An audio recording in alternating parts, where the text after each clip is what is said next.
In this video, I'm going to give you a little bit of a rundown on the best way to present your pricing in your proposals. So a very common mistake is that a lot of people generally tend to put too much information in and around the pricing.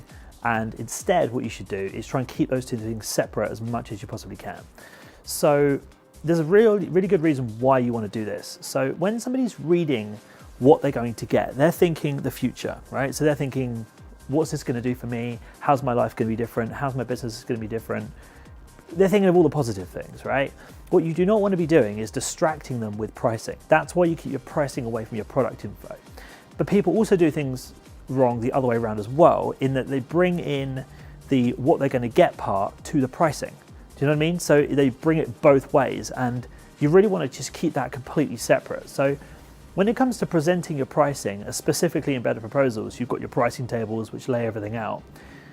Your pricing table should literally have your product name, which might be consulting, website design, whatever it is, literally 2 lines of text that just refer to what you'd already written about in the proposal itself. So don't go overboard with it. Don't list out everything they get. I know that in an awful lot of training courses around pricing and things like that, they talk about building up the value, and that's totally cool, and I'm 100% on board with that. Just don't do it next to the pound sign or the dollar sign, right?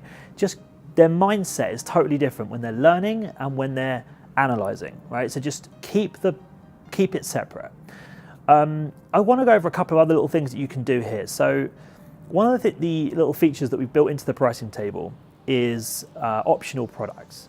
Now, generally, these are really good for bolt-ons and additional services. So these are things that you perhaps wouldn't cover in a discovery session, or maybe you touch on it a little bit. It's not necessary. It's not an essential part of the core offer that you're putting together for them. But it's a really nice addition, and it's a great time to get them to do it. So if they're going to commit to, say, this £5,000 website and 100 quid a month, maybe you could add an additional product for 1 hour's consulting a month for an extra 100 quid. So you can then make that extra bit of consulting an optional product. They can simply tick it on and off, and then it's almost like a mini shopping cart. So another thing I want to address here is the idea of packages. Now, a lot of people ask us about how they do packages, and you can do it in Better Proposals, but I'm going to not tell you how to do it because simply it's not a good idea. Don't present packages to your clients. You're not a supermarket. You're a consultant. You're presenting a proposal. The clue's in the title. You should be presenting them the solution that you've already identified that they should have. So don't give them package A, package B, package C, gold, silver, bronze, whatever you want to do. Find out what they actually want and then present them with that with a couple of little upsells. That's a much better way of doing it.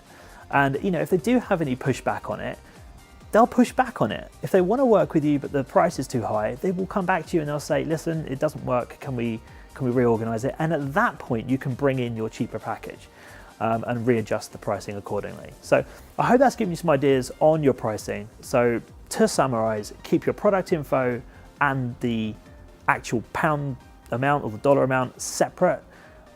Use upsells and don't use packages, and I promise you will do a lot better with your selling. So enjoy, take care.